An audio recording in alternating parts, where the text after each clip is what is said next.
The divorce papers felt heavier than they should have in my hands. Standing outside the courthouse, watching Evan walk away with his lawyer, I couldn't understand how my simple plan for a fresh start had led to this moment. All I wanted was for us to be happy together, without the constant stress of his kids from his previous marriage. How was I supposed to know that secretly arranging for Ella and Miles to stay with their biological mother would destroy everything I'd worked so hard to build? My name is Marisela Vane, and I'm 31 years old. I work as an office manager at Henderson Insurance, a job that pays the bills but doesn't exactly set my soul on fire. I married Evan 3 years ago, thinking I was getting the perfect family package deal.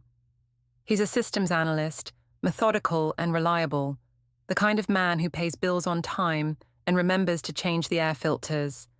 But somewhere along the way, our marriage started feeling more like a business arrangement than a passionate love story. The problem wasn't really Evan himself. It was his baggage. Ella, his 14-year-old daughter, had been giving me attitude since day one. She'd roll her eyes when I tried to help with homework, and she'd always run to her dad when I suggested reasonable rules about screen time or chores. Miles, who's 11, wasn't as openly defiant, but he had this way of making me feel like an outsider in my own home. They'd have these inside jokes with Evan, references to their life before me, and I'd just sit there feeling invisible. Evan's parents, Ruth and Oscar, never made things easier. Ruth especially had this way of looking at me like I was some kind of homewrecker, even though Evan's first marriage had been over for 2 years before I came into the picture. She'd make these little comments about how the children need stability and how family comes first, always with this pointed look in my direction. The only person who really understood my situation was my younger sister Lena.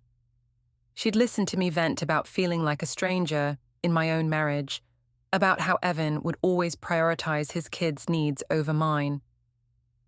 "You deserve to be happy too," she'd tell me during our weekly coffee dates. "You didn't sign up to be a full-time stepmom with no say in anything." That's when I started spending more time at the gym. Not just for fitness, but for the escape. That's where I met Darius Penn, a personal trainer who actually listened when I talked. He was everything Evan wasn't: spontaneous, flirtatious, interested in my dreams and opinions. When I complained about feeling trapped in someone else's family dynamic, Darius would nod and say things like, "You're too young and beautiful to settle for that kind of life."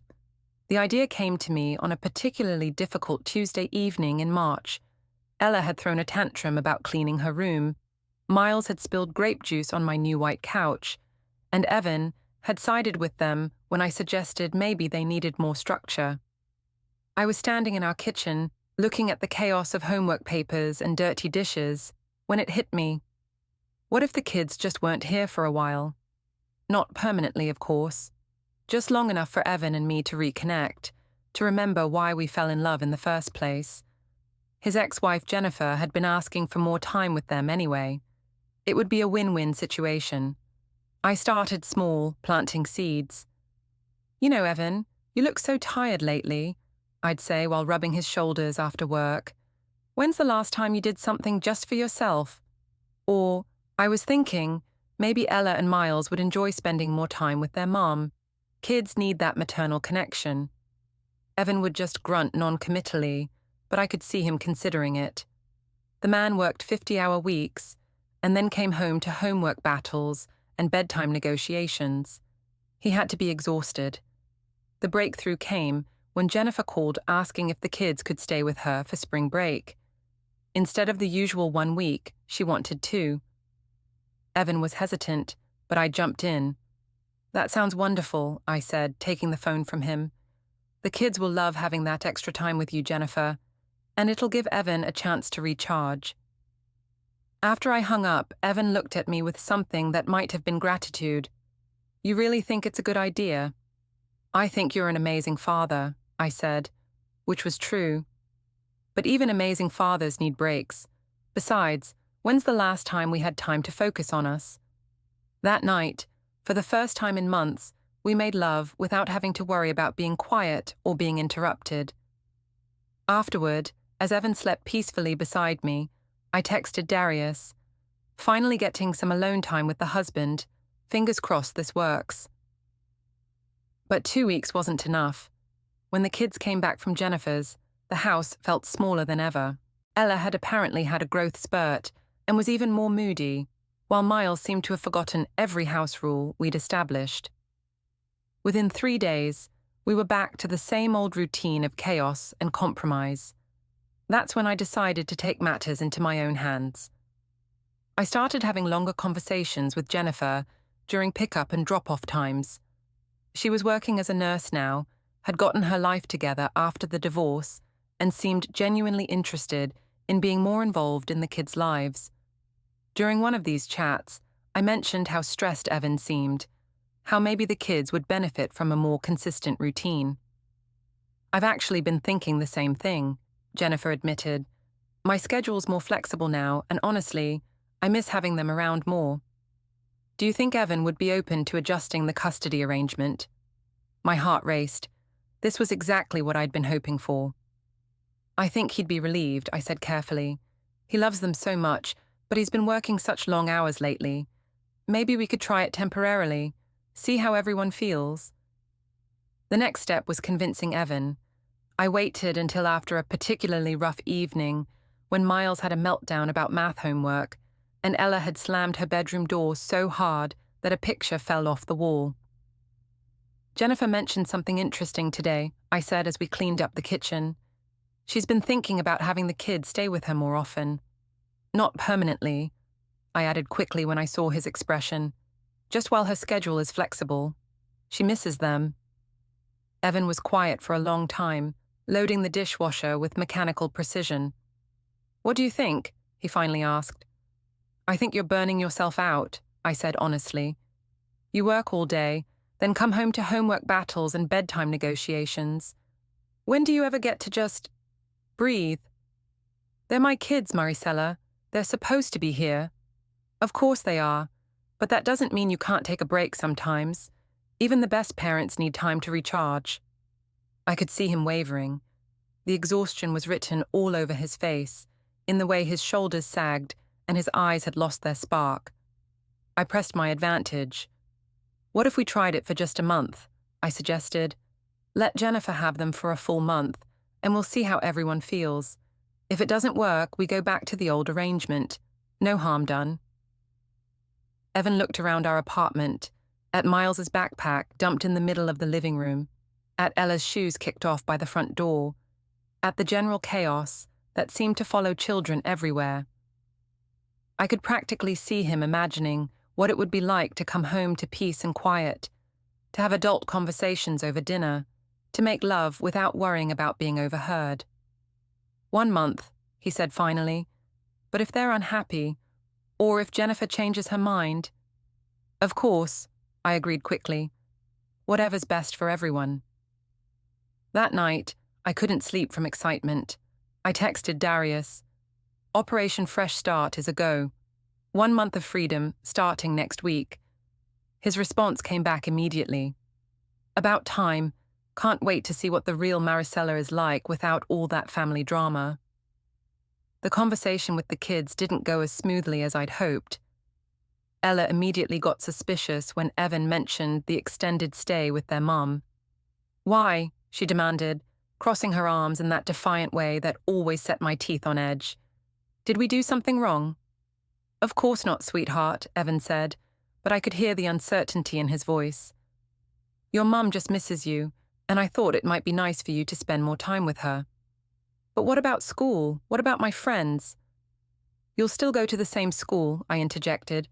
"Your mum's apartment is only 20 minutes away. Nothing has to change except where you sleep at night." Ella's eyes narrowed as she looked at me. Even at 14, she was smart enough to sense when adults weren't telling the whole truth. "This is your idea, isn't it?" "Ella," Evan warned, but she was on a roll. "You've been wanting us gone since you moved in here. Now you finally found a way to make it happen." "That's not true," I said, trying to keep my voice calm, even though her accusation stung because it was partially accurate. "I want what's best for this family, and right now, That means giving everyone some space to breathe.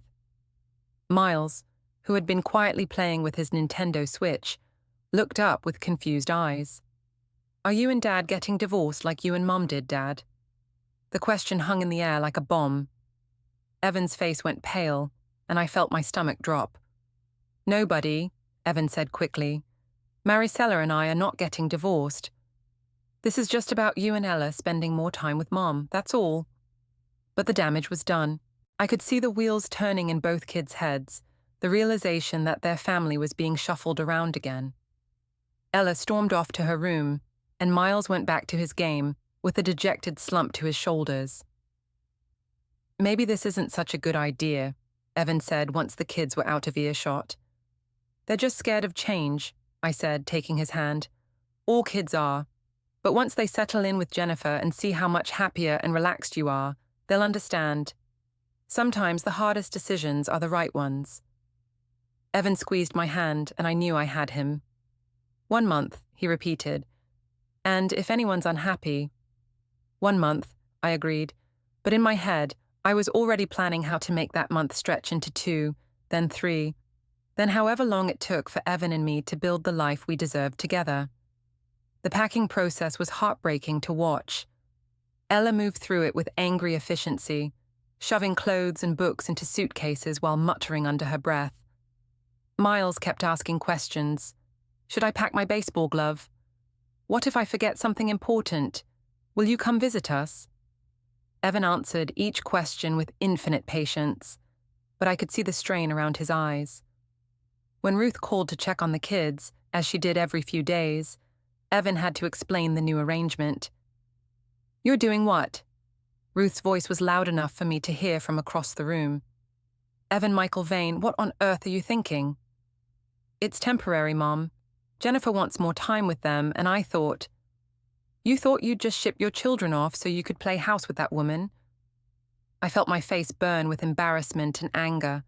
That woman, like I was some kind of interloper instead of Evan's wife. Mom, that's enough, Evan said firmly. This is my decision. Is it, or is it hers? Evan glanced at me, and I tried to keep my expression neutral and supportive. It's our decision, he said finally. We think it's what's best for everyone right now. After he hung up, I rubbed his shoulders and said, Your mom will understand once she sees how good this is for you. Sometimes people resist change even when it's positive. The night before the kids were supposed to go to Jennifer's, I couldn't contain my excitement.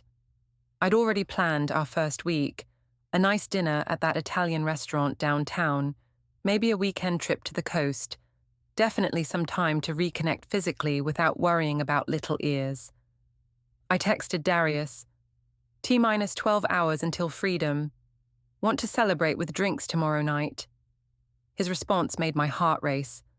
Can't wait to finally have you all to myself. But as I watched Evan tuck Miles into bed and have a long, quiet conversation with Ella about staying in touch and being good for their mom, I felt a tiny stab of something that might have been guilt. They really were good kids most of the time, and Evan was a devoted father. I pushed the feeling away. This was about creating space for our marriage to thrive. The kids would be fine with Jennifer, and Evan would remember why he fell in love with me in the first place. Everyone would be happier in the long run. As I listened to Evan reading Miles a bedtime story one last time, I whispered to myself, It's just us now. And for the first time in months, that thought filled me with pure joy instead of guilt. The first morning without the kids felt like Christmas morning. I woke up to sunlight streaming through our bedroom windows instead of Miles knocking on our door, asking for help finding clean socks. Evan was still asleep beside me, looking more peaceful than I'd seen him in months. No dark circles under his eyes, no tension lines around his mouth. I made coffee in our quiet kitchen and actually had time to read the news on my phone instead of mediating arguments about cereal choices. When Evan finally emerged, hair messy and wearing just his boxers, I felt that familiar flutter of attraction that had been buried under months of family logistics. This is nice, he said, accepting the coffee mug I offered him. Quiet. Too quiet? I asked, suddenly worried he was having second thoughts. No, he said after a pause. Just different. We had a leisurely breakfast, something that hadn't happened since our honeymoon. No one spilled orange juice or complained about the eggs being too runny. We actually had a conversation about current events, about our jobs, about things that had nothing to do with school schedules or permission slips. At work that day, I felt like I was walking on air. My coworker Jessica noticed immediately. "You're glowing," she said during our coffee break. "What's going on? Hot date with the husband?" "Something like that," I said, unable to suppress my smile. "Evan's kids are staying with their mom for a while, so we finally have some time to ourselves." "Oh, that's nice," Jessica said, though something in her tone suggested she found it a little odd. "How long are they staying with her?" "Just a month," I said quickly. "Maybe longer if everyone's happy with the arrangement." I spent my lunch break texting with Darius, making plans for drinks after work. For the first time since my marriage, I felt like I had options, like I could be spontaneous. When Evan texted asking if I wanted to try that new sushi place for dinner, I almost said yes. But the thought of spending time with Darius, of having someone listen to me talk about my dreams and ambitions, instead of discussing mortgage payments and grocery lists, was too tempting. "Rain check on dinner?" I texted back. "Jessica wants to do happy hour. Girls' night." It wasn't technically a lie. Jessica had mentioned wanting to get drinks sometime. The fact that she wasn't actually coming tonight was just a minor detail. Darius was waiting for me at Murphy's Tavern, looking impossibly handsome in a fitted black shirt that showed off his gym-toned arms. When he smiled and stood to kiss my cheek, I felt more alive than I had in months.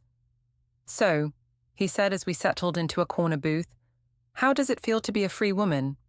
"Amazing," I said, and meant it. I forgot what it was like to make plans without checking 3 different schedules first. We talked for hours about everything and nothing. Darius told me about his plans to open his own gym someday, and I found myself sharing dreams I'd buried since getting married. Maybe going back to school, traveling to Europe, learning to paint.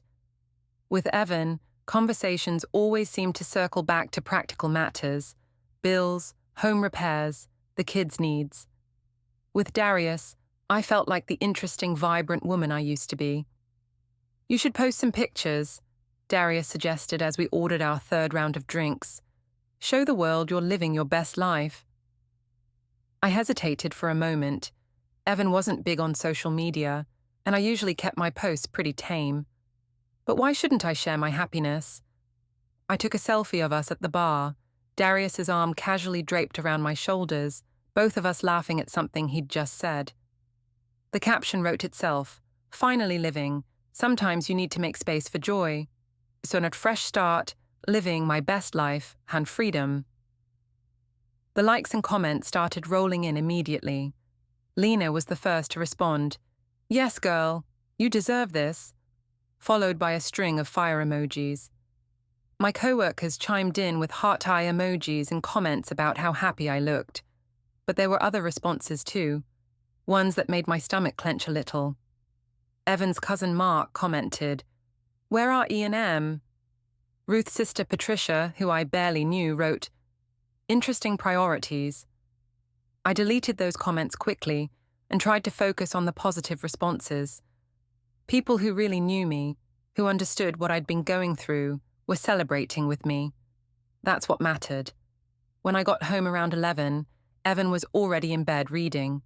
He looked up when I entered, and I couldn't quite read his expression. "How was girls' night?" he asked. "Great," I said, maybe a little too enthusiastically.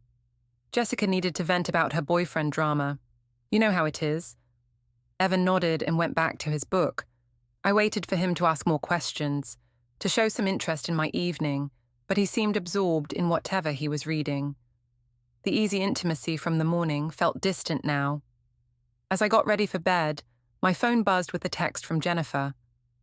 "The kids are settled in fine, but Ella seems a bit sad. She asked if she could call Evan tomorrow evening." I stared at the message for a long moment before responding. "Of course. We want them to feel comfortable reaching out any time. Thanks for the update. I didn't mention the text to Evan. He'd want to call Ella immediately, and I wasn't ready for our peaceful evening to be interrupted by family drama. One night of adult time shouldn't be too much to ask for. The next few days fell into a pattern. Evan and I would have quiet mornings together, but by evening, the novelty seemed to be wearing off for him. He'd check his phone constantly, and I caught him starting to dial the kids several times before stopping himself. "You can call them," I said during dinner on Thursday. "I don't mind." "Jennifer said they'd call if they needed anything," he replied, but I could see the effort it took for him to put his phone away. Meanwhile, I was having the time of my life. Without the constant responsibility of stepmother duties, I felt like myself again. I went to the gym every day, had long lunches with Lena, and met Darius for drinks twice more that week. Each time, I posted pictures of my newfound freedom, and each time, the supportive comments outweighed the critical ones. My mother called on Friday to check in. "Mija, I saw your pictures online. You look so happy. I'm glad you finally convinced Evan to give you some space. That man was working you too hard, expecting you to be a full-time mother to someone else's children." "It's just temporary, Mom," I said, though the idea of it being permanent was starting to seem less terrible and more appealing. "Of course, Mija, but maybe he'll see how much better you both are with a little breathing room." That evening, Evan's phone rang during dinner. Jennifer's name appeared on the screen, and he answered immediately. "Hi, Jen. Everything okay?" I could hear her voice, but not her words. Evan's face grew concerned as he listened. "Put him on," he said finally. Miles's voice came through the phone, small and shaky. "Dad, I had a bad dream, and I can't find my stuffed elephant. I think I left it in my room." My heart clenched a little. Miles had slept with that ratty old elephant since he was 3. "It's okay, buddy," Evan said gently. "I'll look for it and bring it to you tomorrow, okay? Can you tell me about the dream?" As Evan talked Miles through his nightmare, I felt the first real stab of doubt about my plan. These weren't just inconveniences that had been cluttering up our life. They were children who needed their father. But then I looked around our peaceful apartment, at the clean surfaces and quiet corners, at Evan giving his full attention to one child instead of being pulled in multiple directions. This was better for everyone, I told myself. The kids were getting focused time with their mother, and Evan could be a better father when he wasn't stretched so thin. After Evan hung up, he was quiet for the rest of the evening. When I suggested watching a movie together, he agreed, but I could tell his mind was elsewhere. "They're fine," I said, curling up next to him on the couch. "Kids have bad dreams all the time. Jennifer can handle it." "I know," he said, but he kept checking his phone. That night, as Evan slept restlessly beside me, I got a text from Darius. "Missing you. When can we have another real date, without having to worry about running into anyone you know?" The message sent a thrill through me. A real date, like we were actually dating instead of just grabbing drinks as friends. I typed back, "Soon. This new arrangement is working out even better than I hoped." But as I hit send, I heard Evan murmur something in his sleep that sounded like "Ella," and for just a moment, in the darkness of our quiet bedroom, I wondered if I was making a terrible mistake. The doubt didn't last long. The next morning brought another peaceful breakfast, another day of freedom, another evening of possibilities. When Lena called to invite me to a concert that weekend, I said yes without having to check anyone else's schedule. "This is the sister I remember," Lena said when we met for lunch to plan our night out. "The fun one who used to be up for anything. Marriage was making you so serious and stressed." "I'm still married," I reminded her, though the words felt strange in my mouth. "Of course you are, but now you're married on your terms, instead of letting yourself get swallowed up by someone else's family drama." That afternoon, I posted a picture of myself, getting ready for the concert, hair done and makeup perfect, with the caption, "Date night with my sister, rediscovering the woman I used to be." Self-care, just sister love, new beginnings. The comments were overwhelmingly positive, but there was one that made me pause. Evan's brother Tom had written, "Hope the kids are doing okay." I stared at the comment for a long time before deleting it. People who didn't understand the full situation would always have opinions, but I was finally prioritizing my own happiness for once, and I wasn't going to let guilt or judgment stop me from embracing this new chapter of my life. Even if that nagging voice in the back of my head kept whispering that something important was being lost in all this newfound freedom. By the second week, I was fully embracing my new lifestyle. The concert with Lena had been incredible. We'd danced until midnight, and I'd felt young and carefree in a way I'd forgotten was possible. I posted a series of photos and videos from the night, showing off my outfit, my moves, and my pure joy at being out in the world as myself instead of as someone's stepmother. The response was intoxicating. Old friends from college were commenting about how amazing I looked, how happy I seemed. My Instagram followers had increased by 50%, and people were actually engaging with my content instead of just scrolling past. For the first time in years, I felt visible, interesting, worthy of attention.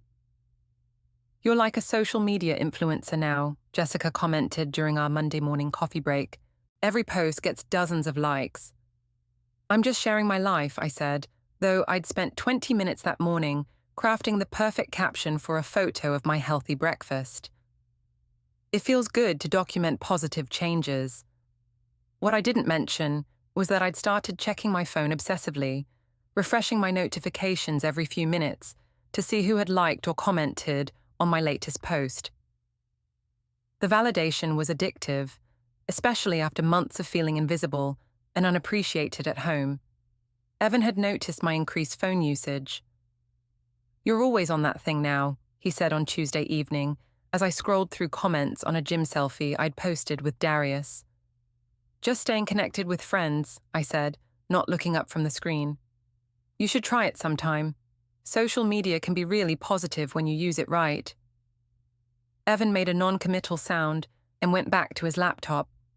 He'd been working longer hours lately, staying up late on projects that seemed to require an unusual amount of concentration.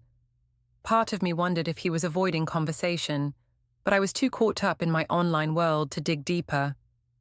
The real validation came from Darius.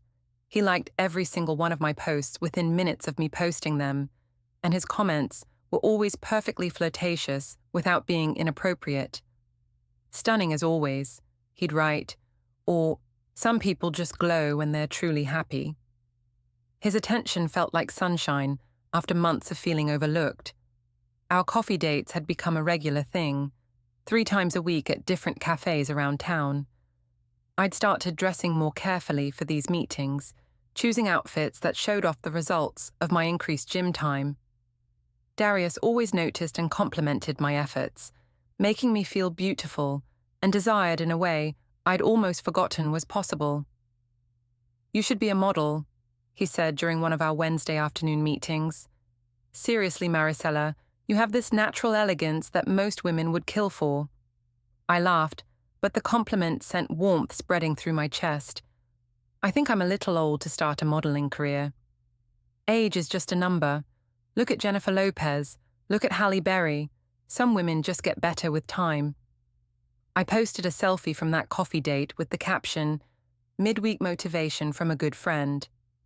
Sometimes you need people in your life who remind you of your worth. Friendship, hark confidence, are worth it. The likes poured in, but so did some comments that made me uncomfortable. Evan's co-worker Dave wrote, "Evan's a lucky guy," with a winking emoji. Ruth's neighbor, who I barely knew, commented, "Beautiful, how are the kids adjusting?" I deleted the second comment immediately, but it left me feeling unsettled. Why did every conversation have to come back to Ella and Miles? I was more than just their stepmother. I was a woman with my own needs, dreams, and identity. That evening, Evan got another call from Jennifer. This time it was Ella, and I could hear her teenage voice through the phone, higher pitched than usual.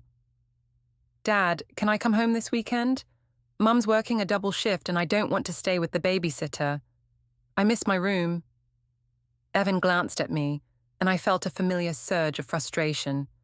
We'd had plans for the weekend, a wine tasting tour I'd been looking forward to for days, but I could see in his eyes that he was already mentally rearranging everything to accommodate Ella's request. Of course, sweetheart, he said. I'll pick you up Friday after school. After he hung up, I tried to keep my voice level. What about the wine tour? We already paid the deposit. We can reschedule, Evan said, but he wouldn't meet my eyes. Ella needs to come home. For one night. She's been gone less than 2 weeks, Evan. This is exactly the kind of thing we were trying to avoid. Constant disruptions and schedule changes. She's my daughter, Marisela. She's homesick. She's 14 years old. She can handle one weekend with a babysitter. The words came out harsher than I'd intended, and Evan's face hardened. I'm not going to abandon my kids just because it's inconvenient for our social calendar. I'm not asking you to abandon them. I'm asking you to stick to the arrangement we agreed on. 1 month, remember? How is she supposed to adjust if you keep running back every time she calls? We stared at each other across our kitchen island, and I could feel something shifting between us. Some line being drawn that hadn't existed before. Fine, Evan said finally. I'll tell her she needs to stay put. Thank you, I said, relief flooding through me. This is important, Evan. For us. But when he called Ella back, I could hear her crying through the phone.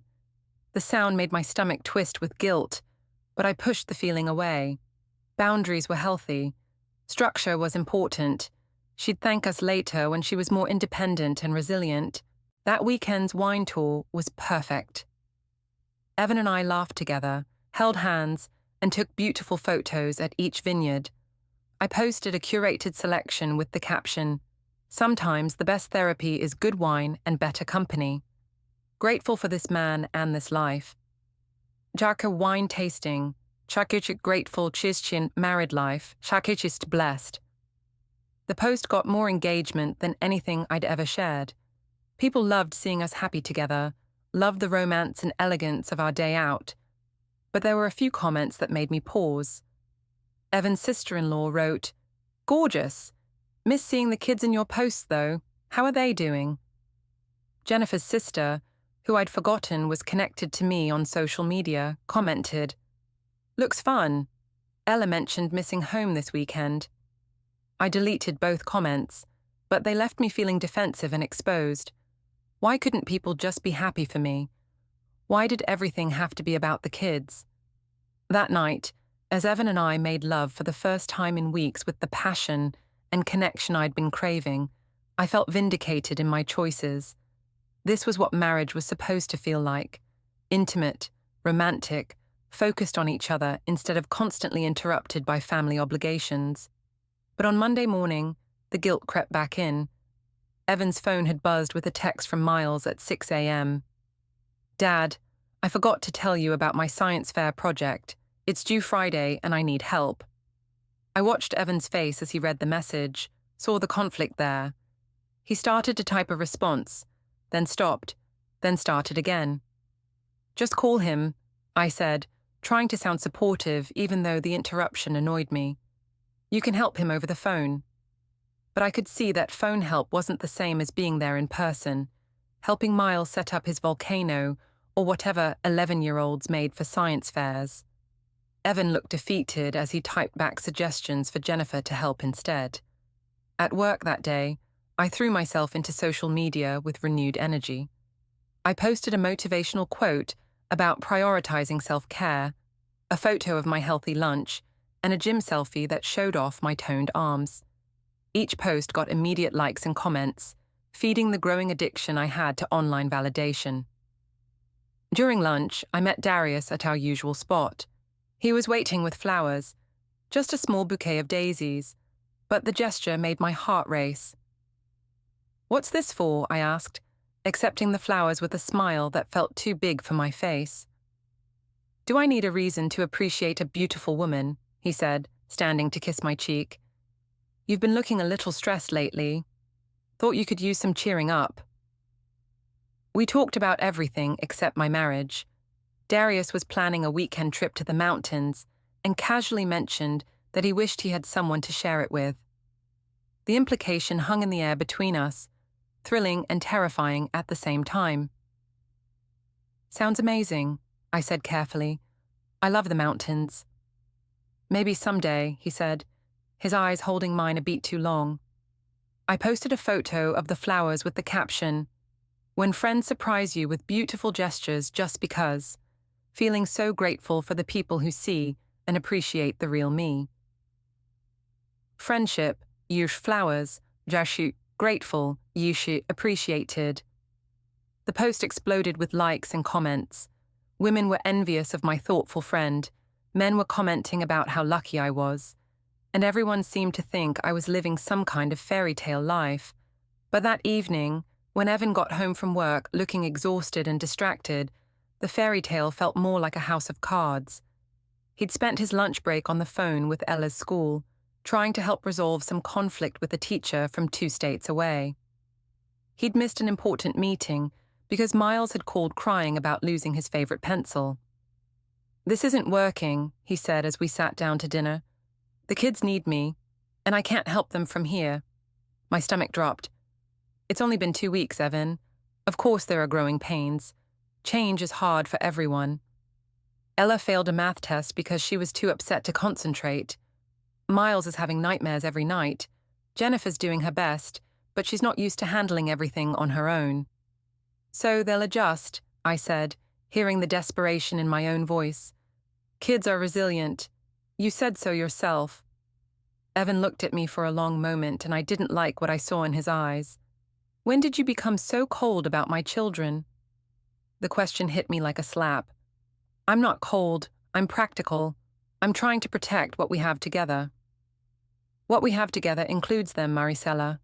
It always has."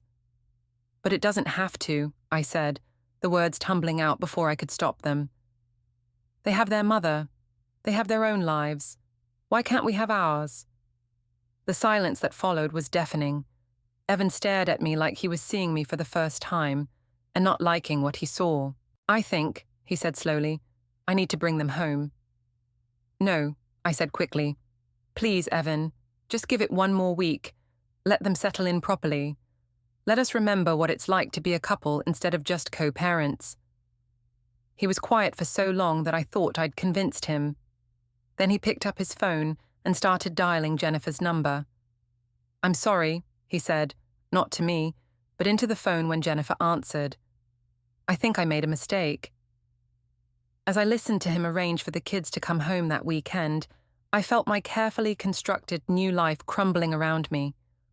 All those posts about freedom and fresh starts, all those comments about how happy I looked, all those moments of feeling like myself again, it was all about to disappear. But I wasn't ready to give up without a fight.